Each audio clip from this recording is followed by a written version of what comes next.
Well, to quote T.S. Eliot via his character J. Alfred Prufrock, I am no prophet, and here is no great matter. That being said, I do feel an inclination to prophecy, and who knows? Take this with a whole shaker full of salt, if you want.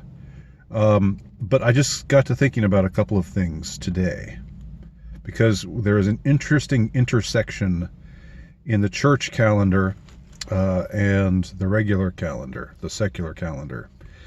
Today is November 22nd, which, as surely you know, was the day that John F. Kennedy was shot on the motorcade in Dallas, and shot and killed on that date in 1963, 57 years ago.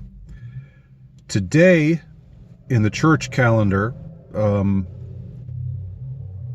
November 22nd is the day of Christ the King.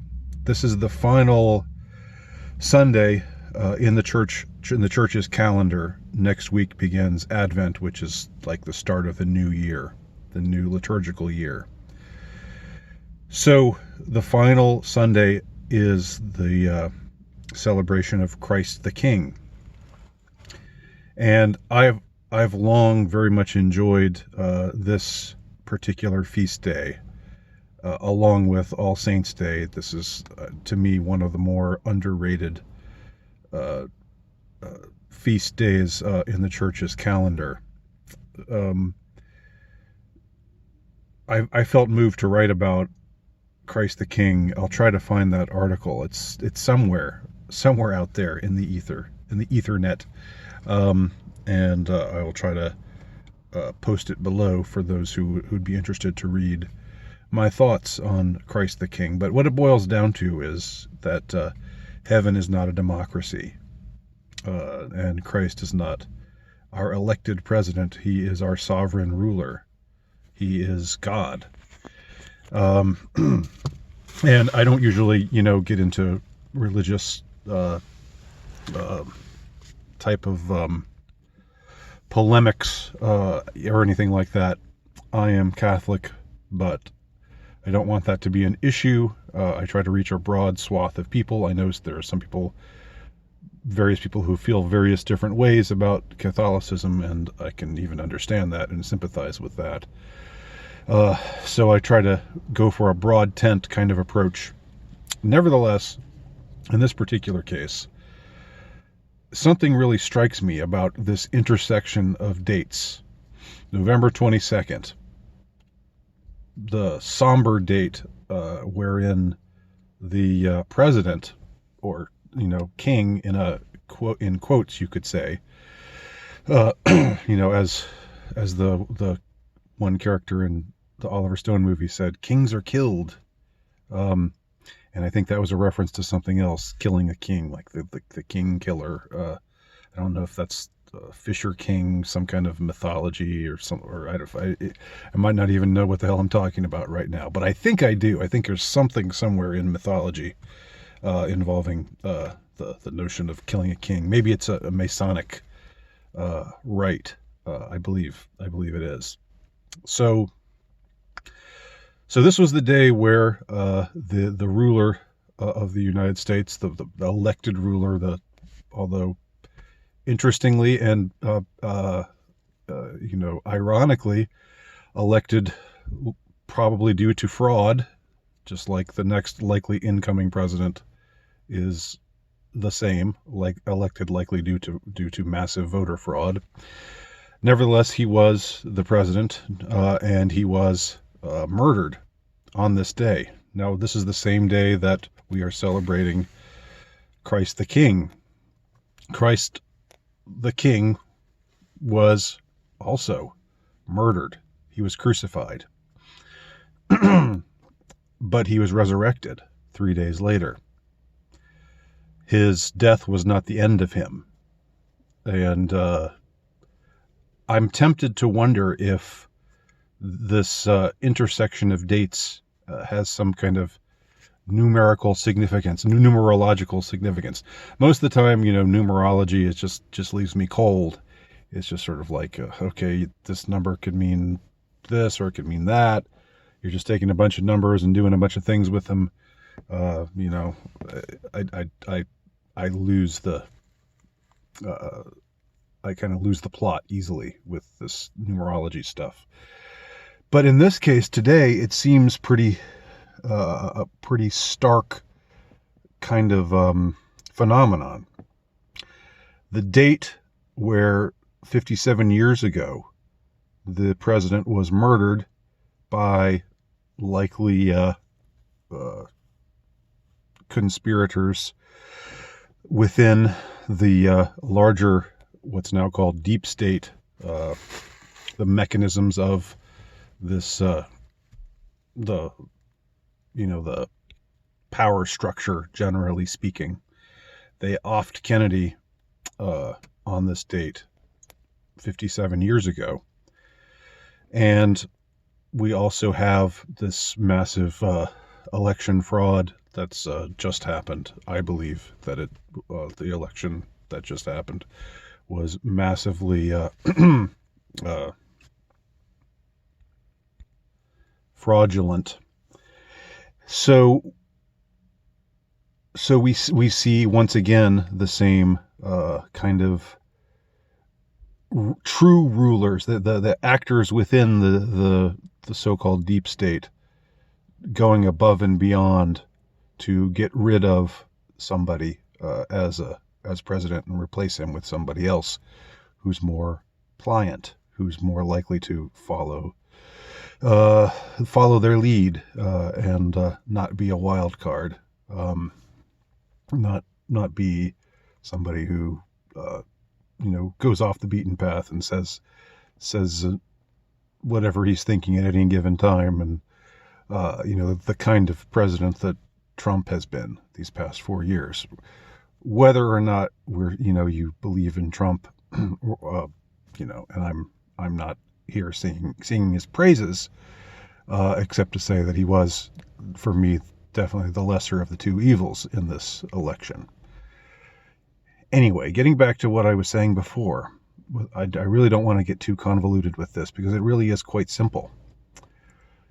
Christ the King falls on the same day that Kennedy, the president, was crucified, quote unquote, in his own way. So, and this is all happening in the context of another instance of widespread corruption and fraud, whereby the ruling class is getting its way through the assertion of ruthless means. Much the same way the ruling class, first century AD, got their way by seeing to it that Jesus Christ was crucified. And they thought they had won when they had him put to death.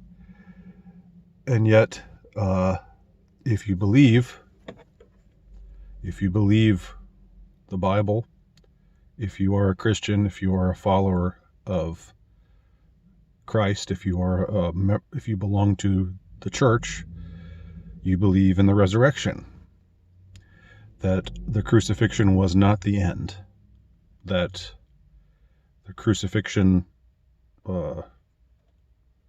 was only a temporary thing. So I wonder if this could be some kind of portent that what's happening right now to the body politic, to the causes of truth and justice and the American way, to put it in that square, old-fashioned way, with everything having been corrupted and polluted and corporatized, and how we're now ruled by billionaire eugenics believing oligarchs and corporate CEOs and you know, multinationals and all kinds of unsavory types such as these. Well, the Sanhedrin, the Pharisees, the Pharisaical elite of Jesus' day thought they had won. They thought they had won when they put Christ to death. And today's evil elites thought they had won when they killed Kennedy in cold blood on a Dallas street in front of a huge crowd of people. And they think they've won now. They've committed massive voter fraud. They think that they're going to get their way. But it's not that simple, because there is such a thing as resurrection. There is such a thing as rebirth. And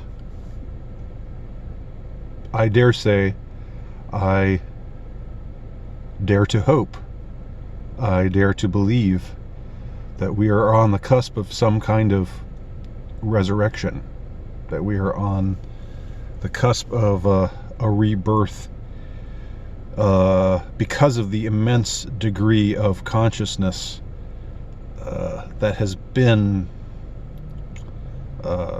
awakened over the last few years, but particularly the last few months, when these people have, again, as I said in a prior video, really shown their backsides. They've shown who they really are. Nobody believes that Jeffrey Epstein killed himself.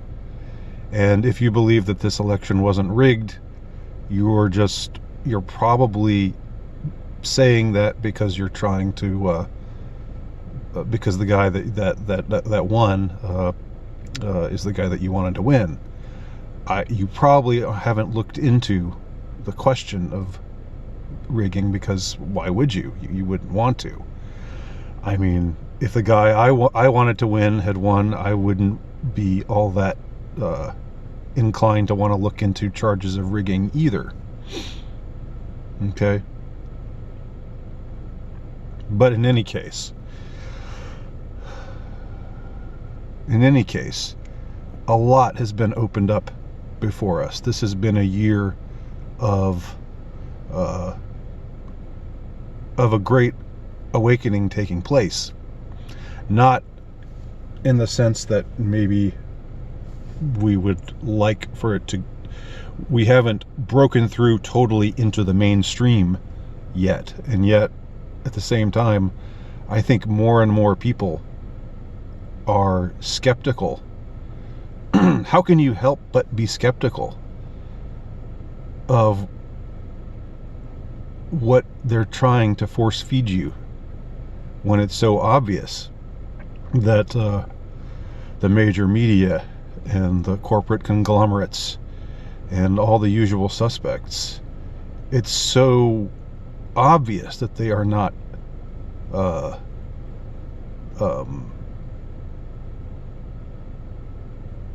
telling the truth. It's so obvious that they're not interested in investigating and getting down and exploring and finding out the truth. It's so much more. It's so obvious that they are working at the disposal of some particular powerful entities who want particular messages to be put out propagandistically. And I mean, I don't think there's ever been, like, I've looked down on the media, the major media, for a while. I haven't trusted them for a while, but I think this is a low watermark for them, for their trustworthiness.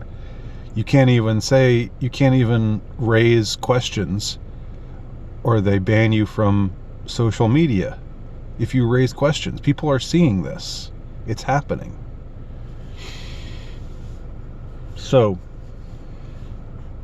I'm not going to say this is some kind of cliche thing, like it's always darkest before the dawn, or anything like that. But I do believe, let me just put it this way. I am struck by this particular intersection of the church calendar and the secular calendar. I am struck by November 22nd, the day when Kennedy was, shall we say, crucified. That this is the day of Christ the King. Christ the King, who was crucified but then was resurrected and took his place as the ruler of heaven and the ruler of earth, and whose will be done.